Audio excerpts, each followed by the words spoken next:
As-tu déjà ressenti ce poids invisible sur ton cœur?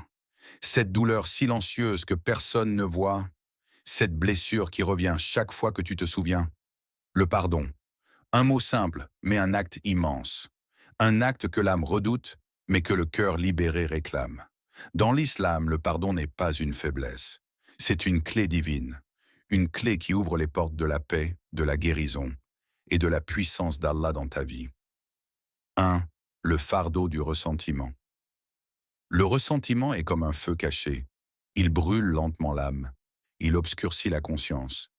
Il empêche la lumière d'Allah de circuler pleinement en nous. Allah nous rappelle, le bien et le mal ne sont pas semblables. Repousse le mal par ce qui est meilleur. Coran 41, 34. Question pour toi. Combien d'énergie perds-tu à revivre une douleur du passé? Et si cette énergie devenait une lumière? Et si cette douleur devenait une élévation? 2. Le pardon dans la sagesse islamique. Le prophète Muhammad, que la paix et le salut d'Allah soient nous sur lui, l'homme le plus éprouvé, fut aussi l'homme qui pardonnait le plus. À la Mecque, après des années d'humiliation, de persécution, lorsqu'il eut enfin le pouvoir, il ne se vengea pas. Il dit simplement, allez, vous êtes libres. Et Allah dit, qu'il pardonne et absolve. N'aimez-vous pas qu'Allah vous pardonne? Coran 24, 22. Réflexion. Si tu veux le pardon d'Allah, peux-tu offrir le pardon à une créature imparfaite comme toi? 3. Histoire spirituelle. Le cœur blessé. Il était une fois un homme pieux. Chaque nuit, il priait. Chaque jour, il invoquait Allah. Mais sa vie restait lourde.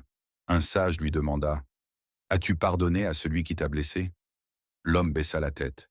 Il dit, « Je prie, mais mon cœur est fermé. » Le sage répondit, « Un cœur fermé ne peut recevoir la pluie divine. » Le jour où il pardonna sincèrement, son cœur pleura et sa vie changea. Allah dit, « En vérité, Allah ne change pas l'état d'un peuple tant qu'il ne change pas ce qui est en eux-mêmes. » Coran 13:11. 4. La puissance d'Allah circule dans le cœur qui pardonne. Le pardon nettoie l'âme. Il purifie l'intention. Il attire l'aide invisible d'Allah. Quand tu pardonnes, Allah agit. Quand tu lâches prise, Allah te porte.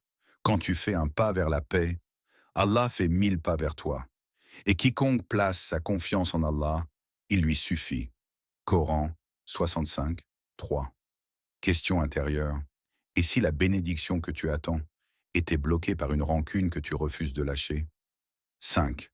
Le pardon n'est pas l'oubli. Pardonner ne veut pas dire nier la douleur. Pardonner ne veut pas dire excuser l'injustice. Pardonner, c'est confier l'affaire à Allah. Et place ta confiance en Allah. Allah aime ceux qui lui font confiance. Coran 3, 159. Allah est Al-Adl, le parfaitement juste. Ce que tu pardonnes pour lui, il le compensera au-delà de ton imagination. Ferme les yeux un instant. Pense à cette personne, à cette blessure, et dis dans ton cœur, « Oh Allah, je pardonne pour toi, libère-moi. » Le rappel d'Allah apaise les cœurs. Coran 13, 28. Ressens-tu cette légèreté? C'est la puissance d'Allah qui commence à circuler en toi. Le pardon est un acte silencieux, mais son impact est éternel. Pardonne, et regarde Allah transformer ta douleur en sagesse, ta blessure en lumière, ton cœur en refuge de paix, car celui qui pardonne pour Allah ne perd jamais, il s'élève.